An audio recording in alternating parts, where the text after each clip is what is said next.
Isang vehicular accident ang ating natunghayan on our way from Tuguegarao to Banderas dito mismo sa may San Vicente, Gataran, no?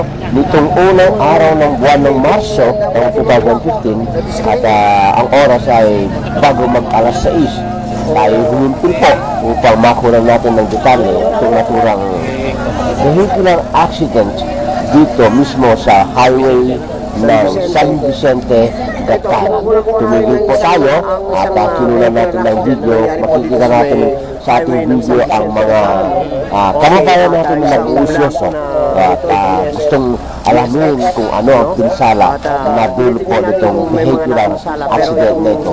Sa ating pagtanong-tanong, napag-alaman po natin na ang lulan ng sasakyan ito ay galing Santa Ana. At maaaring sila ay nag-picnic o kaya namasyal, nag-banding at sila ay pabalik na sa Tuguegarao ng maganap itong naturang vehicular accident. Ito mga bagong mag-alas 6 ng hapon na po. Na-check po natin itong isang sasakyan na sumatsat po dito sa may palayan at ang plate number ay BBT Bravo Bravo Tango 235 at warak na warak ito at ito ay maaaring galing dyan sa may highway at nandito ngayon sa may palayan mismo at maswerte hindi maputik dito pero ito warak na warak po ang harapan at saka yung bubungan.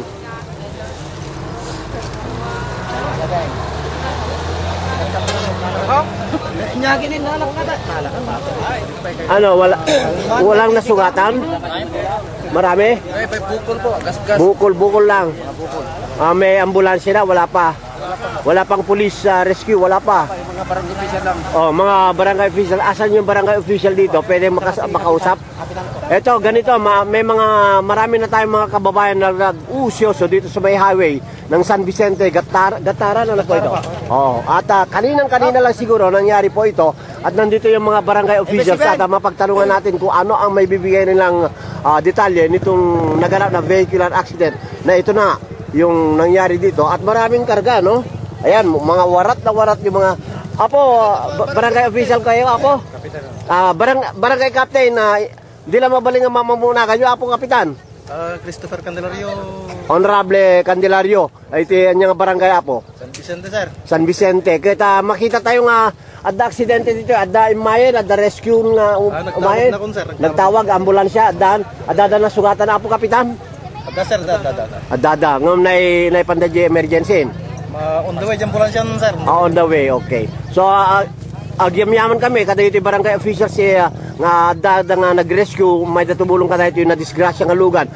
Asan ba yung driver nito? Nasa sasakyan na po. Aha. Saan daw papunta po ito? May idea ka, kapitan, kung saan papunta? Saan galing ang sasakyan nito? Galing Santa Ana. Galing Santa Ana, papuntang Tuguegarao siguro, sir. Tuguegarao. Bakit nakaharap dito? Umikot po siya. Tumalon. Ano? Umikot po siya. Ay, po dito.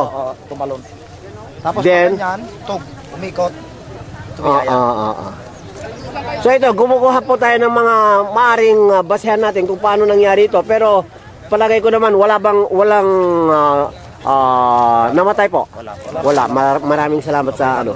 At ito, nagbibigay po tayo ng live coverage ngayon nitong naganap na vehicular accident. Dito mismo, ito, nandito tayo sa palayan, galing dyan sa may highway.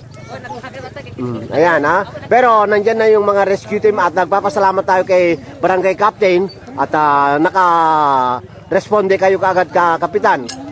Maraming salamat po at yung mga kababayan natin dyan na nandyan ngayon nasa may taas medyo mataas ito, mga ilang piye yan ang taas nyan. 6 feet. Oo, 7 to 6, Okay, so ito, nagpapasalamat tayo sa Pong May Kapal at ayon kay kapitan, wala namang talagang na disgrasya o walang biktima. Nasugatan lang, bukol, ganun ba kapitan? Oo, sir. Okay.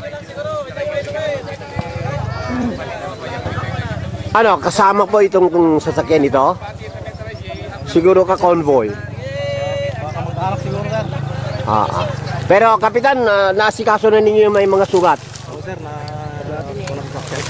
Okay, so through the facilities ng DGCB Tugigaran, nagbibigay pa rin tayo ng live coverage nitong isang aksidente na nadaanan natin habang tayo pauwi naman mula sa ating istasyon papuntang Ballesteros, at tumigil tayo para makunan natin ng detalye itong naganap na aksidente.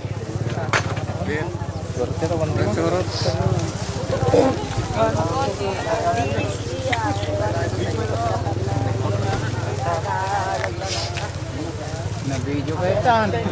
Sikat kayo. BBS. Sikat kayo at imulong. Aha.